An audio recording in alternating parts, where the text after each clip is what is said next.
नमस्कार सभी को, आप सबका स्वागत है अरुणाचल टुडे न्यूज़ चैनल में।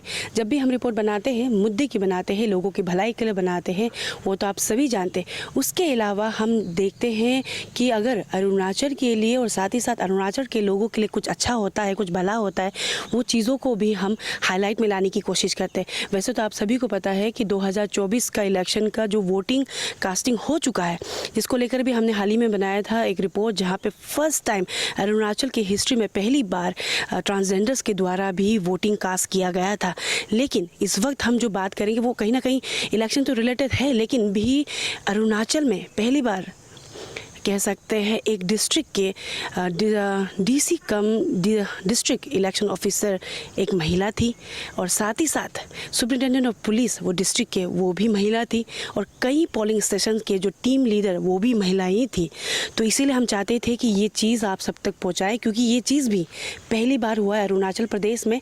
इसीलिए उसी सिलसिले में आज हम आए हुए हैं लोअर दिबांग वैली डिस्ट्रिक्ट के हेडक्वार्टर रोइंग पे, जहाँ पे यहाँ के जो district election officer cum deputy commissioner Saumya Swarup ji से मिलेंगे और उनसे सीधे जानेंगे कि उनका एक्सपीरियंस कैसा था, कैसे उन्होंने मैनेज किया पूरा इलेक्शन का जो प्रोसेस था वोटिंग को लेकर। और साथ ही साथ आप सभी जानते हैं कि काउंटिंग भी जल्दी होने वाला है वोटिंग का, उसको लेकर भी हम पूछताछ करेंगे। साथ ही साथ मोस्ट इम्पॉर्टेंटली हम उन्हें कॉन्ग्रेचुलेट करेंगे कि उन्होंने बहुत अच्छी तरीके से मैनेज किया जो वोटिंग पोलिंग का समय को। तो चलिए हमारे साथ बने रहिए और देखिए हमारा पूरा रिपोर्ट। हम सीधे मैम से मिलेंगे और उनसे जानते चलिए।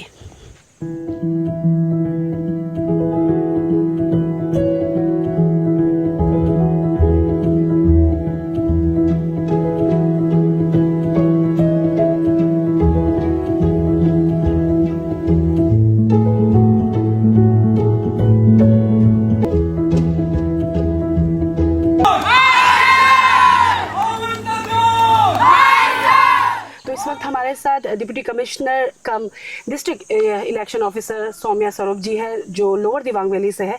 तो मैंने ऑलरेडी बता दिया कि एग्जैक्टली हम यहाँ क्यों आए हैं रोइंग पे। तो चलिए मैम से सीधे मिलते हैं। मैम, सबसे पहले तो आपका स्वागत है अरुणाचल टुडे न्यूज़ चैनल में। और मैम, कॉन्ग्रेचुलेशन से शुरू करना चाहूँगी, क्योंकि अरुणाचल में पहली बार जनरल इलेक्शन में डीओ से लेकर सुपरिटेंडेंट ऑफ पुलिस दोनों ही महिला थी, जैसे आप लीड कर रहे थे, मैम लीड कर रही थी। एंड पोलिंग स्टेशन तक का भी हमें खबर आया कि वहाँ पर भी team leader as a ladies ने काफ़ी लोग ने लीड किया। तो मैम, विदाउट वेस्टिंग टाइम हम जानना चाहेंगे किस तरीके से आपने मैनेज किया पूरे जनरल इलेक्शन का जो पोलिंग हुआ है, और अगर आप हो सके तो आप बता दें कि ओवरऑल वोटर्स कितने थे, कितनों ने कास्टिंग किया हमारे दर्शकों को। मैम, सबसे पहले तो मैं आपका धन्यवाद करती हूँ कि आपने हमें कॉन्ग्रेचुलेट किया और ये अपॉर्चुनिटी दी कि हम कुछ चीज़ें पूरे अरुणाचल की जनता को बता पाएँ। जैसा कि आपने बोला कि एज डीसी मैंने लीड किया as a female officer, then my SP is also female officer. मेरे काफ़ी सारे एआरओज भी फीमेल ऑफिसर हैं, और हमारे ज़िले में 73 पोलिंग स्टेशंस थे। 73 पोलिंग स्टेशंस में से 23 पोलिंग स्टेशंस में हमने इस बार विमेन पोलिंग टीम्स भेजी, जो कि लगभग 30% के करीब था, जो कि मैं बोलूँगी कि अरुणाचल में शायद पहली बार हुआ है कि इतने बड़े तादाद में फ़ीमेल पोलिंग टीम्स गई हो। थोड़ा सा हेजिटेशन था फीमेल पोलिंग टीम्स में, क्योंकि बहुत सारे लोग फर्स्ट टाइम ड्यूटी कर रहे थे, unlike the male polling teams जिनमें प्रीवियसली इलेक्शन कराने का एक्सपीरियंस था। बट हमारी फीमेल पोलिंग टीम्स में मैं कहूँ अगर 100 के करीब हमारी पोलिंग टीम मेंबर्स थे, तो उसमें से हार्डली 5 या 7 लोगों ने प्रीवियसली ट्रेनिंग किया था या ड्यूटी की थी। बाकी सब लोग नए थे। बहुत एक्साइटमेंट था, बहुत लोगों में एंथुजियाज्म था कि हम भी इस बार जाके इलेक्शंस कंडक्ट कराएंगे। थोड़ा सा मैं इसका वो बताऊंगी, जब हमने पूरा ये प्लान किया कि कैसे हम ये एग्जीक्यूट करेंगे, क्योंकि फीमेल पोलिंग टीम्स को और स्पेशली अरुणाचल के कॉन्टेक्स्ट में जहाँ पे पोल डे पर कभी कभी छोटे मोटे डिस्टर्बेंसेस हो जाते हैं, जिसकी वजह से प्रिसाइडिंग ऑफिसर को डिसीजन लेना पड़ता है कि उन्हें ग्राउंड पे क्या करना है, पोलिंग कंटिन्यू करनी है या पोल क्लोज कर देना है। वो बहुत ही क्रिटिकल चीज़ें हो जाती है।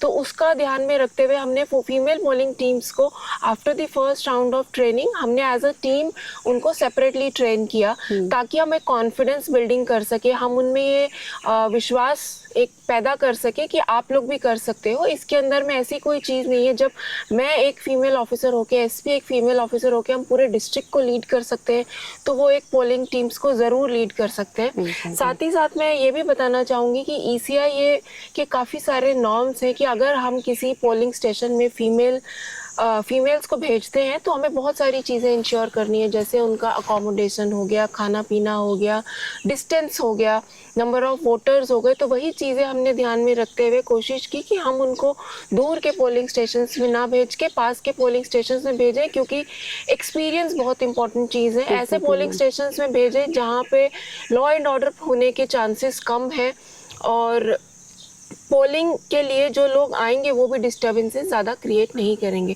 तो ऐसा करके हमने बहुत ही सेफली 23 का नंबर निकाला जहाँ पे हम इसको इम्प्लीमेंट कर सकते थे। और लोअर दिबांग वैली डिस्ट्रिक्ट क्योंकि एक मैं बोलूँगी फुट हिल डिस्ट्रिक्ट है, तो यहाँ पे अवेलेबिलिटी ऑफ फीमेल ऑफिसर्स भी कंपैरेटिवली टू हिली डिस्ट्रिक्ट थोड़े ज़्यादा थे, तो हम इसको इसी कारण फुलफिल कर पाए। बाकी आपने जो मुझसे पूछा कि हमारे डिस्ट्रिक्ट में वोटिंग परसेंटेज एंड ऑल कैसा रहा, तो मैं बताना चाहूँगी कि लगभग 24,830 के करीब हमारे यहाँ इलेक्टर्स हैं, और दोनों ही कॉन्स्टिट्यूएंसी में रोइंग, क्योंकि सिर्फ पार्लियामेंट्री इलेक्शंस वहाँ पे कंडक्ट होने थे, तो वहाँ का टर्नआउट लगभग 63% था। और दाम्बुक में असेंबली और पार्लियामेंट दोनों के इलेक्शंस थे, तो वहाँ पे लगभग 90% का वोटर टर्नआउट रहा। तो बोला जाए, अगर इन कलेक्टिवली बोला जाए मैम, वोटिंग ठीक ठाक था, 77% टर्नआउट, तो जो मैं कहूँगी एक डिसेंट टर्नआउट रहा है जी। और मैम मैंने देखा है कि जितने भी डिस्ट्रिक्ट्स के जो पोलिंग कास्टिंग जिन दिन के समय 19 के समय ना के बराबर में वहाँ पे डिस्टर्बेंस का भी जो एक दो पोलिंग स्टेशन जो है उसे काफ़ी अच्छी तरीके से हैंडल किया, इस तरीके से हम देखा। मैम अभी अगर हम बात करें, क्योंकि पोलिंग का दिन जा चुका है एंड अभी काउंटिंग को लेकर भी काफ़ी चीज़ें हो रही है, तो आपकी टीम किस तरीके से गेयर अप कर रही है, तैयारी किस तरीके से कर रहे हैं, वो भी हम जानना चाहेंगे। धन्यवाद। एक्चुअली काउंटिंग जैसा कि 2 तारीख को असेंबली की काउंटिंग है और 4 जून को पार्लियामेंट की काउंटिंग है, तो हमने जो मैंडेटरी टाइमलाइंस थे, ECI ने हमारे लिए प्रोसेस को बहुत स्ट्रीमलाइन किया हुआ है। मैं आपको ये बताना चाहूँगी, इलेक्शन पूरा का पूरा प्रोसेस कोडिफाइड है। कौन सी दिन या कौन से हफ्ते में क्या काम करना है, वो हमारे पास एक रिटर्निंग ऑफिसर्स हैंडबुक होती है, उसके अंदर में सब कुछ लिखा हुआ है। तो वही रूल्स फॉलो करके हम अपना पूरा प्लान करते हैं। तो अभी हम हमारे डिस्ट्रिक्ट के कॉन्टेक्स्ट में मैं आपको बताऊंगी कि हमारा काउंटिंग हॉल प्रिपरेशन एक बहुत क्रिटिकल एस्पेक्ट होता है, क्योंकि उसके अंदर में काउंटिंग सुपरवाइजर्स रहेंगे, फिर पॉलिटिकल पार्टीज़ के काउंटिंग एजेंट्स रहेंगे। तो उसके रिगार्डिंग हमारी प्रिपरेशन चल रही है। काउंटिंग सुपरवाइजर्स अपॉइंट कर दिए हैं, पॉलिटिकल पार्टीज़ को हमने रिक्वेस्ट कर ली है कि वो काउंटिंग एजेंट्स भी अपॉइंट कर लें, क्योंकि उस दिन काउंटिंग एजेंट हर जो टेबल लगेगी काउंटिंग की, जहाँ पे कंट्रोल यूनिट जो होता है EVM का, उसकी काउंटिंग होती है, वो काउंटिंग एजेंट्स बैठेंगे रिजल्ट टैली करने के लिए। वो प्रक्रिया हम कंप्लीट कर चुके हैं। अगले हफ्ते काउंटिंग से 2 हफ्ते पहले हम लोग ने ट्रेनिंग सेशंस रखे, जो first round of training sessions है हमारी काउंटिंग टीम्स के लिए और पॉलिटिकल पार्टीज़ के लिए। और 31 तारीख को जस्ट काउंटिंग से 2 दिन पहले हमने एक ड्राई रन रखा है, जो हमने हर अपने प्रोसेस में किया है। जैसे रिसेप्शन के समय, डिस्पैच के समय हमने एक ड्राई रन ज़रूर रखा, ताकि हमें असेसमेंट हो जाए कि हमने जहाँ पे जो स्टाफ डिप्यूट किया है वो सफिशेंट है या नहीं है, कहीं पे हमको जिस दिन हम एग्जीक्यूट करने जाएंगे प्रॉब्लम तो नहीं आएगी। तो इसके लिए हमने 31 को काउंटिंग के लिए एक ड्राई रन रखा है। बाकी लोअर दिबांग वैली डिस्ट्रिक्ट के अंदर काउंटिंग हॉल हमारे DC ऑफिस के अंदर ही है, तो एज सच सिक्योरिटी कंसर्न कोई नहीं है, क्योंकि पोल्ड EVMs हमारे DC ऑफिस के अंदर ही स्टोर्ड है। सिर्फ ऑफिस के अंदर से हमें कॉन्फ्रेंस हॉल तक ही लेके जानी है। तो we are totally geared up for the counting day and I am sure that we will be able to do it successful. और मैम अगर बात करें पार्लियामेंट की, तो वहाँ पे अगर बात की ईस्टर्न पार्लियामेंट्री की, तो काफ़ी कैंडिडेट्स हैं जिनका 4 तारीख को होने वाला है काउंटिंग, और 2 तारीख की अगर बात करें असेंबली के लिए तो एक ही कॉन्स्टिट्यूंसी में होने वाला है। तो मैम जितने भी कैंडिडेट्स एंड उनके सपोर्टर्स हैं एंड स्पेशली जो पब्लिक है, उनको as a district commissioner cum DO की तरफ से, आपकी तरफ से कुछ मैसेज या फिर अपील रहेगा, क्योंकि काउंटिंग के समय में काफ़ी चीज़ें होने के चांसेस रहती है, तो आपकी तरफ से कुछ अपील रहेगा मैम? मैं स्पेशली हमारे डिस्ट्रिक्ट के जितने भी लोग हैं और second Arunachal east parliamentary constituency के जितने भी लोग हैं, मैं आप सबको यही बोलना चाहती हूँ कि देखिए, वोट कास्ट हो चुके हैं और अब हम वोट्स की काउंटिंग करेंगे 2 तारीख को और 4 तारीख को। रिजल्ट ऑलरेडी डिसाइडेड है, वो बस हमारे सामने आएगा उस दिन। तो एक्साइटमेंट मैं जानती हूँ कि बनी रहेगी लोगों की कि कौन जीतेगा, किसका कैंडिडेट जीतेगा, बट एक्साइटमेंट को हमें एक दूसरा लॉ एंड ऑर्डर का इशू नहीं क्रिएट करना है। इसके लिए हम अपनी तरफ से लॉ एंड ऑर्डर के लिए तो काफ़ी सारे इंतज़ाम करके रखेंगे, जैसे ट्रैफिक मैनेजमेंट, पार्किंग स्पेसेस हम लोग डेजिग्नेट करके रहेंगे। डीसी ऑफिस जो काउंटिंग सेंटर रहेगा उसका हम एक पेरीमीटर 100 मीटर का पेरीमीटर होता है वो डिफाइन करके रखेंगे। अपनी तरफ से हम पूरी कोशिश करके रखेंगे और साथ ही साथ मैं ये भी बताना चाहूँगी कि हम इंफॉर्मेशन को एज एंड व्हेन डिज़ायर्ड वो लोगों तक पहुँचाएंगे भी थ्रू आवर मीडिया सेंटर जो काउंटिंग सेंटर में बनेगा।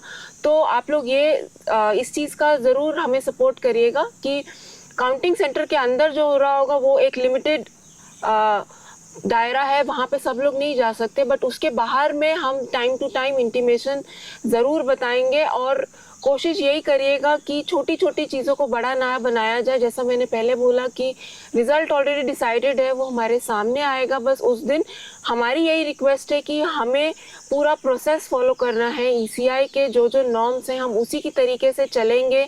ट्रेनिंग में आप लोग बढ़ चढ़ के पार्टिसिपेट करें। जो भी डाउट्स हैं, हमारा ऑफिस ओपन है, आप आके एडवांस में ही पूछ लीजिए। बट काउंटिंग के दिन मेरी यही रिक्वेस्ट है कि मिनिमम इंटरफेरेंस अगर रहेगा तो हम बहुत ही सीमलेसली और सक्सेसफुली ये काम पूरा कर लेंगे। Thank you. जी मैम, एंड आखिर में ma'am thank you so much समय निकालने के लिए हमें। और मैम से तो मैंने बस इलेक्शन को लेकर सवाल रखा, लेकिन मैम के लीडरशिप में लोअर दिबांग वैली एक नॉर्मल डिस्ट्रिक्ट से लेकर काफ़ी आगे बढ़ रहे, वो उसको लेकर भी हम नेक्स्ट टाइम रिपोर्ट बनाएंगे। लेकिन अभी के लिए ma'am thank you so much हमारे साथ जुड़ने के लिए। Thank you so much.